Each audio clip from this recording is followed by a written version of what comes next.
वतीनं आज ही पत्रकार परिषद या ठिकाणी आयोजित करण्यात आलेली आहे.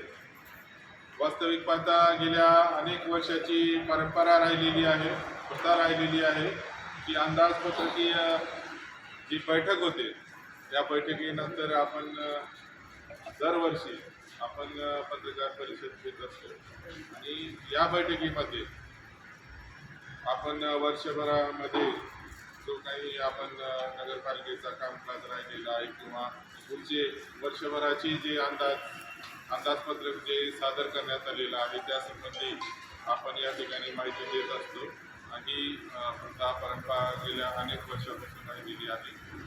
आणि आपण दिनांक 13 फेब्रुवारी रोजी औसा नगरपालिकेची स्थायी समितीची सभा घेतलेली होती.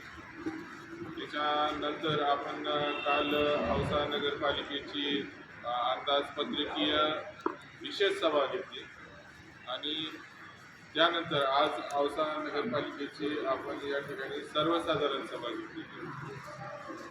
याआधी एक सभा घेतली होती. पहिली सभा जी म्हणतो आपण ती पहिली सभा आपण 14 जानेवारीला घेतली होती आणि नगरपालिकेचा जो कार्यकाल असतो तो पहिल्या सभेपासूनच गणला जातो. वास्तविक पाहता आपण पदभार ज्यावेळेस नगराध्यक्ष घेतात ते ऑफिशियल पदभार असतो, परंतु नगरपालिकेचं जे कामकाज असतं ते पहिल्या सभेपासूनच या ठिकाणी गृहीत धरलं जातं. ते पुढील 5 वर्षासाठी अशी तरतूद आहे.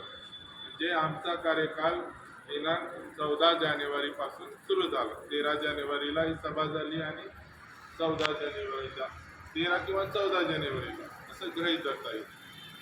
आपण नगरपालिकेच्या अंदाजपत्रकामध्ये ज्या काही या ठिकाणी दुरुस्त्या सुचवल्या किंवा जो काही अंदाजपत्रक या ठिकाणी सादर करण्यात आला कार्यालयामार्फत त्यामध्ये स्थायी समितीमध्ये पहिल्यांदा आपण बऱ्याचशा दुरुस्त्या सुचवल्या. स्थायी समितीमध्ये सर्व सभापती असतात आणि सर्वांना या ठिकाणी आपण त्याची प्रतही देत आहोत.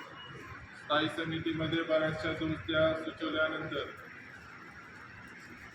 मुख्य जी सभा होती त्या सभेमध्ये हे अंदाजपत्रक या ठिकाणी परत सादर करण्यात आले आणि मागच्या 4 वर्षाच्या प्रशासक कालावधीमध्ये बऱ्याच काही गोष्टी या ठिकाणी ज्या व्यवस्थितपणे मागच्या 20 वर्षापासून जे नगरपालिका ॲक्टिव्हपणे ही गेल्या 20 वर्षापासून काम करत आहे आणि ज्या काही गोष्टी ज्या दरवर्षी होणं अपेक्षित होतं अशा गोष्टींमध्ये प्रशासक कालावधीमध्ये एकदा प्रशासक काय करणार. त्यामुळे आपले जे विविध लोनचे हप्ते जसं फेडायला पाहिजे, जसं मुनफ्रा लोन म्हणून एक आहे आपल्याकडं, त्याचं 1,49,00,000 यांनी आतापर्यंत थकीत ठेवलेलं आहे आणि त्याच्यानंतर UD6 लोन म्हणून आहे ते 1,25,00,000 इतका त्या ठिकाणी ठेवलेलं आहे. आता ते स्वहिस्सा म्हणून एक प्रकार आहे. स्वहिस्सा आपण कोणतंही काम आपण करतो, शहरातलं विकास काम आहे, त्याच्यामध्ये नगरपालिकेचा हिस्सा ही राज्यातल्या सर्व स्थानिक स्वराज्य संस्थांना बंधनकारक आहे. त्यामध्ये स्वहिस्सा 10% आहे, काही ठिकाणी 5% आहे. हा स्वहिस्सा नगरपालिकेला स्वतःच्या फंडातून उभा करावा लागतो. नगरपालिकेला इतर कोणत्याही प्रकारचं यामध्ये अनुदान मिळत नाही. आता यांनी जे विविध प्रकारचे या ठिकाणी कामे आणले आमदार महोदयांनी किंवा भाजपाच्या कार्यकर्त्यांनी, आता त्यामध्ये साधारण 10 कोटीचा सहसा लागणार आहे. आता तो कसं फक्त आलं की सही करून दिलं, आलं की सही करून दिलं. मला भविष्यामध्ये असं होईल हे तुम्हाला ते आज रोजी सांगण्याचं काय अडचण आहे की आपल्या नगरपालिकेची एकदा खुर्ची पण गेली होती, टेबल पण नेलं होतं, ते पण आपल्याला माहिती आहे. आता समजा एखाद्या कंत्राटदारानं काम केलं